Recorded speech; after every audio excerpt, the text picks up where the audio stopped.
l'habitude d'utiliser. La première personne à l'utiliser, c'était Josué. Josué, lorsqu'il a remarqué comme une échelle qui est en train de s'approcher de sa conduite, de son église, après la bataille de Haï, où les Israéliens ont été massacrés, les autres ont été tués. Il a vu l'échelle en train de s'approcher. Il a fait cette prière que moi aussi j'ai l'habitude de faire. La Bible dit qu'il s'est jeté les genoux par terre et il commence à prier Dieu. Il dit, Seigneur, je reconnais que j'ai des erreurs. Seigneur, je reconnais, j'ai des manquements. Nous reconnaissons que nous avons péché. Mais si toi tu décides de nous humilier, alors que feras-tu de ton grand nom? Alléluia. Amen. Merci. Alléluia. Et quand Dieu a écouté ça, parce que lui, tout ce qu'il n'aime pas, c'est l'humiliation. Quand il a écouté ça, il était obligé de relever Israël. Chaque fois que tu verras l'échec devant ta vie, dis à Dieu, Seigneur, je suis un être humain. J'ai des manquements, j'ai des erreurs. Mais les gens savent que je suis croyante. Les gens savent que j'écris au message. Les gens savent que je suis chrétien. Mais non, si j'échoue, qu'est-ce que tu vas faire de ton grand nom?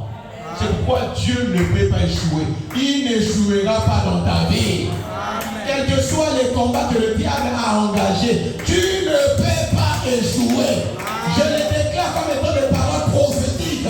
Il n'y a pas d'échec dans ta vie et c'est là au nom de Jésus-Christ. Pendant que je dis ça, je suis en train de t'échouer. Le plan de nuit, le plan des ténèbres dans ta vie, au nom de Jésus-Christ.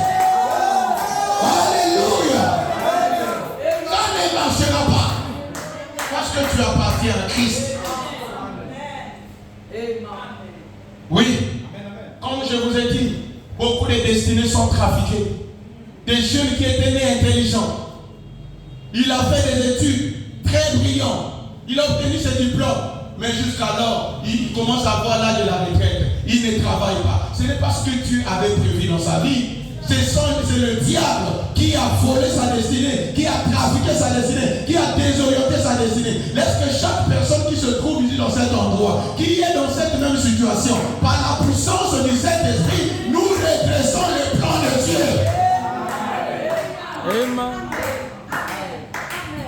Alléluia. Comment pouvez-vous échouer alors que vous êtes en Christ? J'ai l'habitude de donner ce témoignage. Je travaille quelque part sous forme de contrat. Après, on a interrompu le contrat. Je suis reparti à la maison. Pendant ce moment, on avait déjà engagé la construction de l'église. Comme vous connaissez, au Congo, il faut que le pasteur vous donne les papiers. Et on arrête les contrats. Je suis resté à la maison le premier jour, deuxième jour, troisième jour, j'étais très faible. Comme vous connaissez n'importe quel homme, lorsqu'il n'a pas l'argent en poche, il n'a pas le boulot, il est comme malade. Amen. Et je vais vous dire à vous les sœurs, quand vous voyez qu'un frère, ça ne va pas financièrement, évitez les attaques. Hein? Parce qu'un homme est très faible lorsqu'il n'a pas l'argent. J'étais très triste. J'ai regretté aujourd'hui, je regrettais demain, je regrettais encore.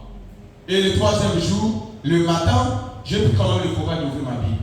Quand j'ai ouvert ma Bible, j'ai lu un verset qui m'a comme révolté. Cela m'a rempli de l'onction. Cela m'a conduit à chanter. Après chanter, je suis allé dans les toilettes de la maison. Alléluia. J'ai commencé à prier. Disons à Dieu que je ne veux pas de chômage. J'ai une famille à nourrir. J'ai une église à soutenir. Et pendant que j'étais en train de prier, j'ai senti que ce n'était plus moi qui parlais. Mais c'est comme si nous étions en train de parler avec Dieu. J'ai senti une joie me remplir. Je veux vous dire quelque chose. Notre Dieu répond à la prière. Notre Dieu écoute les requêtes de ses enfants. Si parfois nous disons que Dieu ne répond pas, c'est parce que nous voulons qu'il réponde à votre manière. Il a un plan. Tout est tracé, tout est calculé, tout est programmé. Sois seulement patient. Alléluia. J'ai senti la joie remplir mon cœur. Et je n'étais plus en colère, je n'étais plus stressé. Et j'ai commencé à parler à l'autre. Mais qu'est-ce que va bien dire? Oui, voilà, j'ai prié et tout. Mais je sens une joie me remplir. Le lendemain matin, on m'appelle. Il dit, ce monsieur un tel, venez. Je suis arrivé là-bas, c'était le chef du personnel. non mais on vous a arrêté dans votre société, mais sauf que regardez tout ça, il n'y a pas une personne qui peut bien gérer là-bas, on a essayé avec les autres, ça ne marche pas. Viens faire la transition jusqu'à ce qu'on trouve une nouvelle société. Dès qu'il a dit ça, moi j'avais compris que Dieu avait déjà répondu à la prière. Amen. Je ne vous donne pas les témoignages d'Abraham, d'Isaac. Non, je vous donne un témoignage qui s'est passé dans notre temps. La vie chrétienne, c'est une vie d'expérience et de témoignage. Vous devez expérimenter Dieu. Amen. Alléluia. Notre Dieu répond aux prières. Il agit.